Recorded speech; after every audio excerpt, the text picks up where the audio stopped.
Great job, folks. Liz here is our 50-year-old female Asian elephant, and Liz is by far one of the biggest and strongest animals in this entire park. She weighs in at 9,500 pounds. Now today she wants to show you guys just how strong and smart elephants can be by giving you a logging demonstration.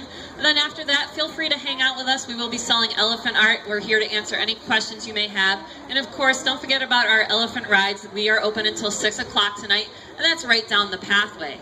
Well, looks like your star is ready to get this show on the road. And what Liz and I will be demonstrating today is how man and elephant have been working in the forests of Southeast Asia for literally thousands of years together. Now, logging camp elephants have many different tasks in these camps. The one Liz is helping me out with first here, she's going to help me drag a fallen tree out of our forest. Now, there are a few different techniques for this. The one she picked up is a mouth rope. And this mouth rope is somewhat of a safety feature because she's not directly connected to the log behind her. So we would use this in really rough terrain. If there was a steep hillside, we'd always want to give Liz the option to simply let go of that rope if that log were to start rolling out of her control. And then we can go back at a later time and retrieve that log.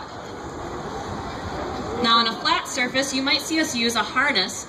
And with a harness, elephants are able to pull about 5,000 pounds behind them over a flat surface, but they would be directly connected to what's behind them, so we only want to use that in very safe terrain.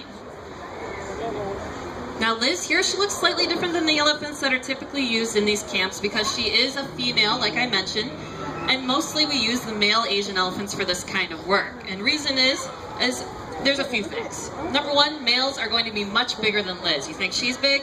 Imagine a male elephant weighing anywhere from 12,000 to 14,000 pounds and being several feet taller than she is. So that's going to make them a little stronger, a little more powerful. They're going to be able to stack and pull down bigger trees than our females can. But the main reason we use the males and not the females is the males grow the long ivory tusks. Liz, trunk. So what the males can do is they can actually use their tusks like a forklift and bring that log wherever it needs to go. And Liz here, it doesn't matter that she doesn't have those tusks, good girl. She can do anything those big boys can. All right, get over. She just has to do it a little bit differently, and she's going to show you how she's going to do that here. Liz, head down. She's going to use a combination of her head, her foot, and her nose to stack these logs. Because anything boys can do, girls can do better, of course. Here we go, Liz. She's going to show off some of that balance and coordination. Good girl. This log, the first log's pretty easy for her. How about a big round of applause for your star, Liz? Good girl. That's good, Liz. Now she backs over this next log. You might notice she actually clips it with her heels. That's because elephants have large blind spots directly behind them and right below them. They actually can't see their feet when they're walking.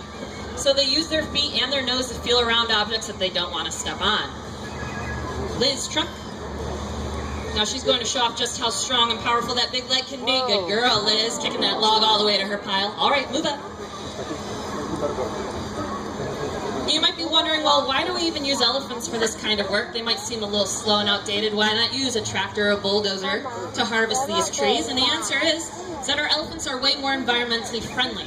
So we don't need to build roads and take down hundreds of trees. Liz, head down to get to the ones we actually want to harvest. We don't have to destroy habitat just to build roads. Elephants can weave in and out of the trees. They can eat as they go along. They don't need gas or diesel. And Liz is so environmentally friendly, she actually fertilizes many, many times a day, always giving back to her environment instead of polluting. Good girl. Showing that she can do anything those machines can, and she can do it better, of course.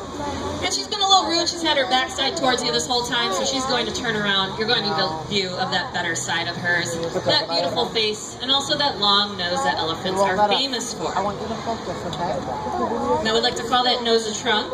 And right now she's going to help me pull this 350-pound log backwards, and she's going to make it look very, very easy. And that's because it is for her. Her nose is comprised of over 100,000 muscles and tendon. There's no bone or cartilage in that nose. And just to give you an idea of how much muscle that really is, she has more muscle in her nose alone than you do in your entire body. So it's very, very strong. You can also see it's very flexible and dexterous. Right at the end of her nose, she has a finger-like appendage, just like your index finger, that she can use to pick a single leaf off a tree or a berry off a bush. That's how in control of her nose she really is. All right, move up. Now, just like us, they use their nose to breathe through, but they also use it like we use our hands. So they use it to feed themselves. They also use it to drink with. They don't drink through it like a straw, though. A lot of people think, well, it looks like a straw. Maybe they can just suck that water up and it goes right into their belly. That's not how it works, because they have a sinus cavity in their nose, just like we do. So when you jump in a pool and you get water up your nose and it doesn't feel good, same thing with an elephant. So what they do is they have the ability to take about 3 to 5 gallons of water into their nose at a time, and they can simply spray it into their mouths or throw it onto their backs. Whatever they want to do with it, they're going to use that nose. Now, instead of kicking this last log, she's going to show just how strong she can be with that nose of hers. She's actually going to throw this log to her pile. Do you guys think she can make it from here? It's pretty far. All right, Liz, they believe in you.